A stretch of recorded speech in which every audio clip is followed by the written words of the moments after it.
Good morning, everyone. It's VLCD 17, I believe. And today I had a goose egg. No release, which is fine. I'm still in the 150s, so that's exciting.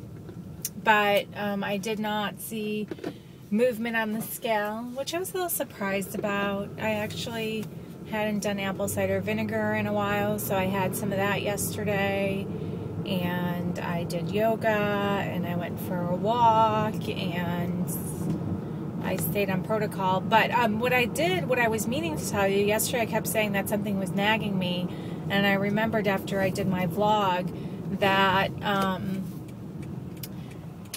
I wanted to share with you that my hunger has increased exponentially. So one thing I've always been happy about is that I haven't had any kind of crazy hunger this whole time. And so I barely get both my meals in on most days. But the last couple days I've been extremely hungry. Like normally I eat my apple around noonish, maybe 1. And then I usually eat my lunch around 3 or 4, and sometimes that's enough to hold me over till the next day because I'm full. I don't eat dinner. I have a cup of coffee at night and that's it. So that has changed considerably. I am now, the other day, I ate my apple and my lunch by 11:30. I was starving. And then I was worried I wasn't going to make it through the rest of the day at work because I didn't have any like extra food there. And so around 4 o'clock, I started to get hungry, and I drank some water, which pacified me for a little while. But by 5, my tummy started rumbling again. And so I wasn't scheduled to leave work till 5:30, but I left at 5 due to the hunger pangs. So I went home and I had to eat. So essentially what I'm saying is I'm not going over my protocol. Like I don't measure my food or my calories or anything, but I know what equals 500 calories basically just from doing this several rounds. And so I am eating all my meals basically. I'm eating my proteins, I'm eating my vegetables. I still only do 1 fruit. I haven't done 2 fruits this whole time, and I never do Melba because I'm gluten intolerant, so I'd never touch those. But so yes, I think that Robin Woodall's theory about as you get smaller, your hunger increases is absolutely, I mean, that's the way I'm feeling it. Now, it is also the week before Tom. Tom comes, I think, on Monday, Sunday or Monday. So, you know, that could definitely play into it. She says that we do get more hunger during that PMS time, so maybe that's it. But I think it's a combination of actually getting smaller and then Tom coming. So I just wanted to share that with you, that that I'm eating a lot more and I am a lot hungrier than I've been ever on this protocol. The other thing that I wanted to share with you, as far as the no loss today, I guess a part of me is not surprised because I've been allowing stress to creep in a little bit. And the reason for that is I've been trying to order I got my HCG ordered, so thank you, but that was a little stressful before I got all the information gathered.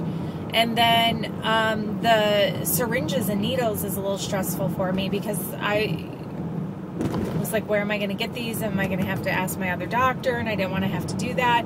So I started shopping online because Delman let me know that I could, or somebody, maybe it was a couple of you, let me know that I can actually buy the syringes online, which I didn't realize. So, and I'm not just talking about for the HCG, I'm talking about for all of my shots for the IVF protocol. So, I mean, I knew you could get syringes for HCG, but I didn't realize that we could get all kinds of syringes and needles online. So yesterday I went on to shop for them, and I would find sites that would have some of the sizes I needed, but not all of them. And then my prescription didn't include some information that I thought I needed, but it was just that I was like actually ignorant on the topic. So I didn't know what the heck I was doing. And then they would have one size but not the other. It would turn into a massive headache. Finally, I found a site that had everything that I needed. All the size syringes, all the size needles, all the insulin syringes, everything. So I placed my order. And hopefully that all goes through, because I don't know, some states have laws against Like, some places can't ship to certain states due to laws, so I don't know. I'm just hoping that I get it all. But I've ordered early enough to give myself time if I don't. So that's all taken care of. But it was stressful. Let me tell you, it took me all day to figure it out. I was back and forth in different websites and creating login credentials and then finding out that I couldn't order. And it just was like, oh my God, just make this end, please. So I'm glad I'm getting a lot of this stuff out of the way now because I don't want to be stressed when it gets closer. And HCG girl, thank you for your comments about asking stuff about, you know, getting it through customs and over the border going there. You made me think of something, which is I'm probably going to take my prescription from my doctor and put it in a bag with all the medications, and hopefully that doesn't cause any issues, because I do have a prescription for the HCG and it is being used for IVF purposes, so it shouldn't be a problem when I go there. Shouldn't be, knock on wood. So, and then the other thing is, I'm trying to keep this short, but yesterday, well, the night before, the day before yesterday, my husband got home from work. He noticed a puddle in the garage by the workbench.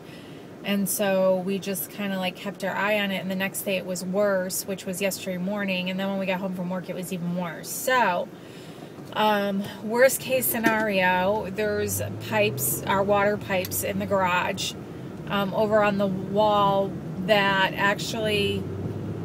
It's a hot water pipe that's leaking, and it's underneath the slate, which means it's going to require excavation. And that in itself is a minimum to start $2,400. And then we got to pay. And the way that our pipes are designed is they come out of the hot water tank, they go up into the ceiling, and then they go over, and then they come down, and then they go over, and then they go back up. And it's the most ridiculous thing in the world, but the plumber, that emergency plumber who came last night, said that a lot of the homes in Texas are designed that way. I have no idea why. So they don't just go up and they can get access to them. They go over and down and underneath. And so now they're going to have to dig up our slate, which is the worst possible scenario that we could have. And like I said, it's going to be a pretty penny. And then the hourly rate, like it's $2,400 just to start digging. And then it's I think it's like $100 per hour just to find where the actual leak is, which it could be anywhere. So, you know, sometimes you feel like you can't get a break. We just had our pool pump replaced, which was a major expense, and just sucks sometimes, you know. So, but thankfully, we have the means to take care of it, so we will, and we'll move forward. It just stinks. So the hot water tank is shut off, and this morning my husband was a brave soul. He took a shower. Our water that comes out of our faucets is hot. Like, our cold water is hot when you turn it on because it's in the ground, and the ground is hot. So but it's not hot for long. So my husband took a shower with just the cold water, which he said was fine, but I was not brave enough because I like super hot showers. So I am officially going to work today unshowered, and I told my husband if I feel grungy enough, I have showers at work and I have a robe and everything there, that I need to go jump in the shower there if I need to today, but I am not taking a cold shower. So look, I mean, I threw myself together, only I know I didn't shower right. Look at this, guys. I don't want to talk about balding, but do you see all these like bald spots? Basically, it's just such thin, it's not bald spots, it's just that my hair is so thin.